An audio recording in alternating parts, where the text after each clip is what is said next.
I see my name in shining lights. Yeah, a different city every night. Oh, I swear the world better prepare for when I'm a billionaire. It's time to get down to business on the weekend's #1 business program. Known as the King of Networking, your host, Shalom Klein, has worked with thousands of entrepreneurs and created countless jobs. So, to success, let's get down to business. And indeed, we are all about small business, jobs, and entrepreneurship. In business, we talk a lot about business here. You are on with Get Down to Business, and I'm your host, Shalom Klein. Remember, you can always download podcasts from Get Down to Business on my website at shalomklein.com. While you are there, don't forget to follow me on Twitter at Shalom Klein. So let's jump right into it. I've been excited about our upcoming conversation with Karen Hewitt, who has written a book called People Power, Transform Your Business in the Era of Safety and Well-Being, a very timely message. And I'm excited to understand Karen's background, share it with you, our listeners, and talk about obviously how we can all learn a lesson and put it into practice in our respective businesses and lives. So Karen Hewitt, welcome to the program. Thank you, Shalom. I'm delighted to be here. Absolutely. It's a pleasure to have you. So I know you've spent the last decade creating leadership movements and growing engagement in companies that have decided that focusing on worker health and safety is not only the right thing to do, but it also makes business sense. Your book talks all about it, several books, I should say. But Karen, how did you get into this line of work? Tell us a little bit about yourself. Well, I got into health and safety and the people side of health and safety purely by accident. They say sometimes when you're looking for something, you always find what you're looking for in the last place you would look. I just got offered, through a contact, I got offered a job in health and safety, but really somebody looking for my languages and my people skills and my ability to learn quickly. And I discovered that health and safety is something that everybody cares about because everyone knows somebody that's maybe been hurt or got sick through work. So it's something that gets people really fired up. And it's a great leveler. Everyone, because we're all human beings, it puts everybody on the same page. So when I started working in that field, it gave me more of an incentive to improve my people skills and my influencing skills, because in health and safety, there are a lot of technical skills, but there's a bit of a gap on the people side, and it's the people skills that make a difference. Absolutely. I completely agree. Again, I'm chatting with Karen Hewitt, the author of People Power, Transform Your Business in the Era of Safety and Well-Being.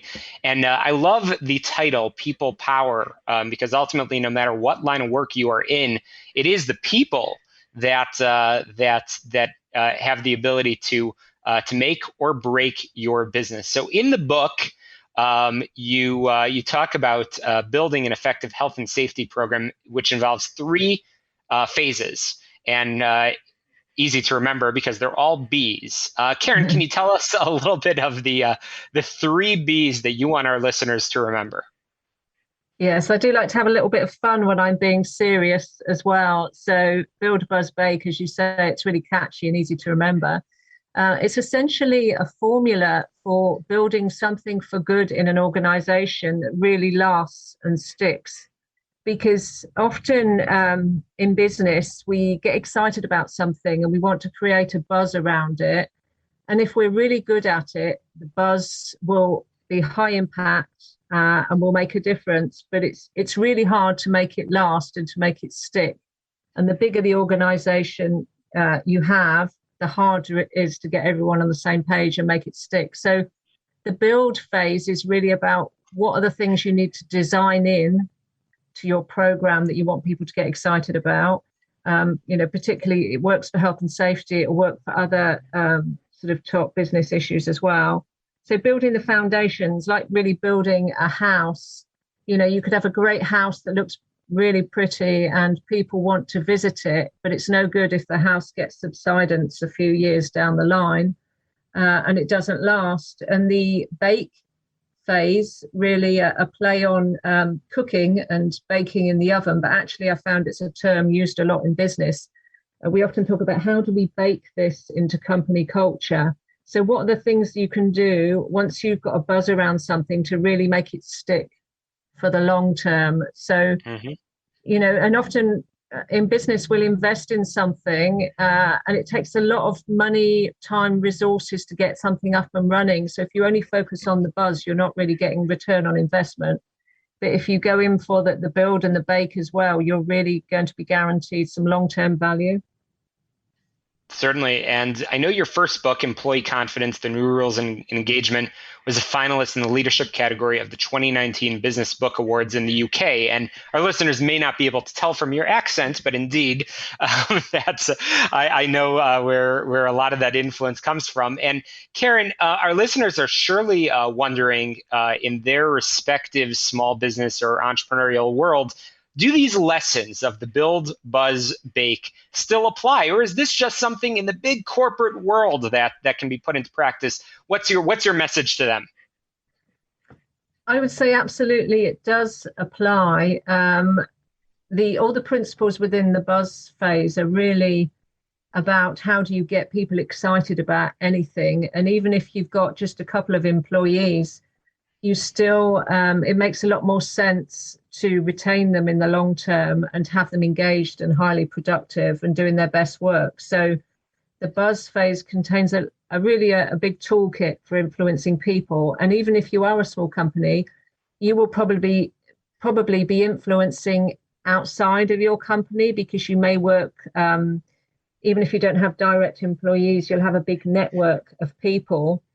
And then sort of going horizontally across the build, buzz, bake, if you want anything to last, really, it would be a great formula for growing and sustaining a business. And the essential part of it is really, if you want people to be engaged in the long term, you need to give them something to care about. I think a lot of the focus right now is on employee engagement for the sake of it. But if you find a formula that people really care about, then the employee engagement just takes care of it itself. And obviously right now, particularly since COVID, people really care about health and safety and well-being. So it's a fantastic angle really to take on running your whole business.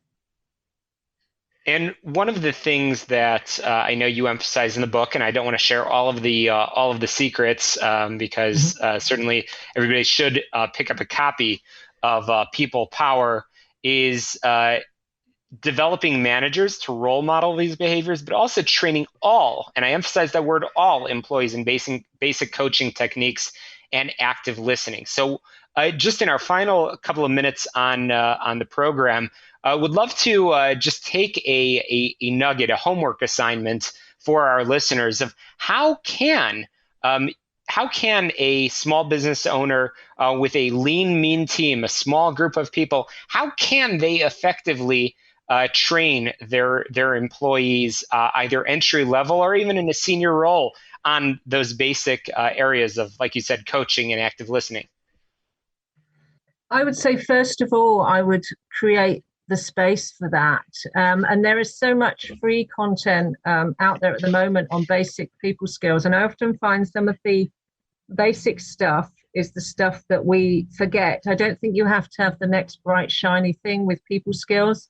Some of the essential things, like just calling people by their name and creating time and space to listen to people, is not the latest technology in people skills. It's something anyone can do, but we tend to be always jumping over ourselves to look for the latest best thing, where sometimes the best thing, the basic things, are staring us in the face. So I think for me it's more about creating time for it and letting your people know that they can create time for the learning that they want to do in that area, because people want to feel valued. And if you say this, you learning about these skills is important, then that makes them feel valued.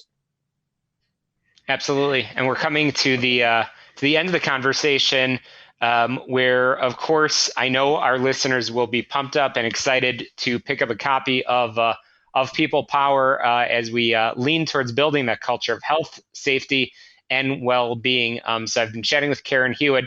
Karen, how can people get a copy of this book, or of course your others, Employee Confidence, The New Rules and Engagement? So the new book, People Power, Transform Your Business in the Era of Safety and Wellbeing, is out on 26th of August, but it's available to pre-order now at all your usual bookstores.